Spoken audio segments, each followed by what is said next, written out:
자, 오늘은 디스크의 원인, 자골신경통 원인에 대해서 말씀드려 보겠습니다. 자, 이게 지금 우리 스파인인데요. 원래 이렇게 사이드에서 보시면 요추 쪽을 보시면 요추 쪽 디스크는 앞쪽이 넓습니다. 그리고 뒤쪽은 좁아요. 자, 이렇게 되는 것이 이제 자연스러운 그 디스크가 가지고 있는 성질이라고 그럴까? 이래야만 우리 몸은 이제 아프지 않는 거죠. 근데 어떤 일이 벌어지냐면 우리가 하루 종일 앉아 있잖아요. 자, 이렇게요. 앉아 있게 되면 우리가 이걸 IVF라고 하는데 이쪽의 신경은 이 공간이 넓어져서 좀 시원해질 수는 있을지 모르겠지만 디스크는 완전히 더 역방향으로 변형이 오게 하는 겁니다. 그러니까 앞쪽이 더 좁아지고요. 그리고 뒤쪽은 넓어지게 되는 거죠. 자, 이렇게 되면 디스크 안에는 수액이라고 젤리같이 말랑말랑한 것이 있는데 그 수액의 부하가 가운데 있지 않고 뒤로 밀리게 되는 현상이 일어납니다. 그래서 심해지시면 그 수액이 뒤로 터져버리면 이 신경을 누르는 거죠.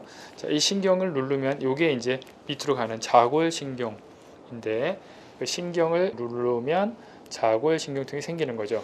그래서 디스크는 이렇게 커브를 유지하셔야만 건강합니다. 그래서 우리가 이렇게 누워가지고 다리를 올리는, 제가 다른 그림 하나 보여드릴게요. 자, 이렇게 다리를 올리시면 어쨌든 안 좋으신 거고 항상 이 커브를 유지하셔야 됩니다.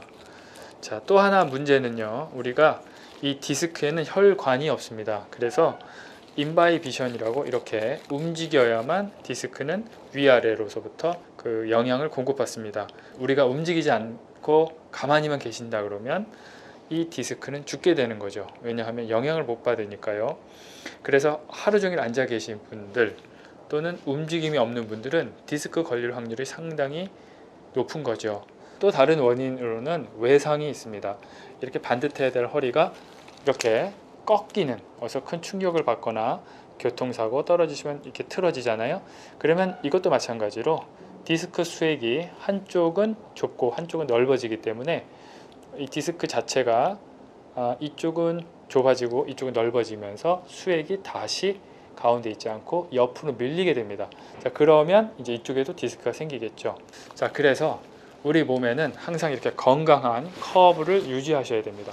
운동은요, 자, 펌프 작용을 한다고 하는데 코브라 운동을 하시면 되겠습니다. 그래서 이렇게 상체를 들면 이쪽 럼바 스파인이 또는 럼바 디스크가 올바른 커브가 유지가 되거든요. 자, 그래서 이 상태에서 상체만 살짝 드시면 되는데, 자, 여기서 중요한 점은 펠빅이 들리시면 안 돼요. 그러니까 여기까지 들리시면 안 되고요. 자, 이 상태에서 이 정도만 숙였다가 이 정도 충분히 허리 디스크의 그 커브가 유지되는 걸 느끼시면 되겠습니다. 이 운동을 하실 때 주의하실 점이 있습니다. 이미 디스크가 진행 중이거나 협착이 심하신 분들은 이 자세가 통증이 좀 있을 수 있으세요. 자, 그러면 일단 이 운동은 중지하시는 게 좋고요. 나중에 하셔야 되겠습니다. 엑스레이 사진으로 정리를 좀 해드리겠습니다. 목두 요추처럼 이렇게 C자가 유지가 되셔야 됩니다. 자, 어떤 이유에서든지 이렇게 일자로 지금 변형이 온 건데요. 자, 일자로 변형이 오시는 이유는 아까 말씀드렸듯이 고개를 많이 숙인다거나 또는 목이 반듯하지 않고 왼쪽 또는 오른쪽으로 기울이거나 또는 외상이 있을 경우 이렇게 온다고 그랬죠.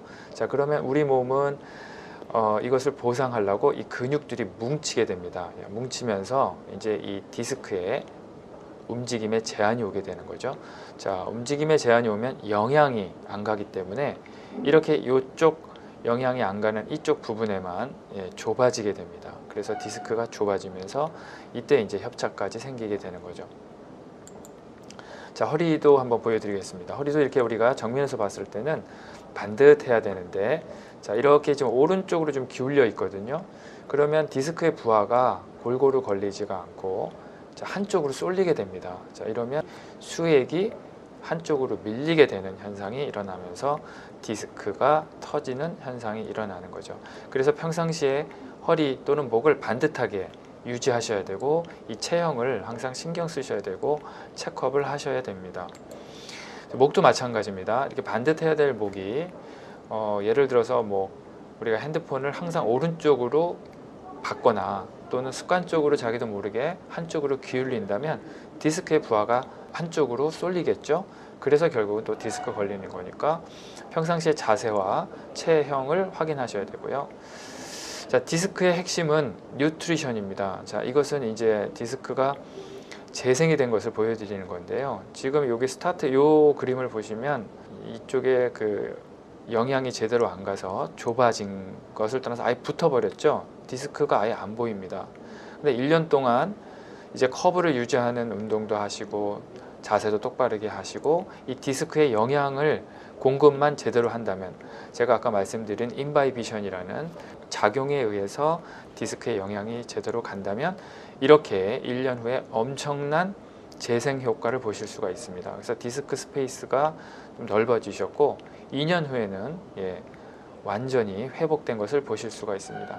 디스크는 살아있기 때문에 항상 재생이 될 수 있다는 점 명심하시고 평상시에 올바른 체형과 자세에 관련된 운동을 하셔야 되는 것 또한 명심하시기 바라겠습니다.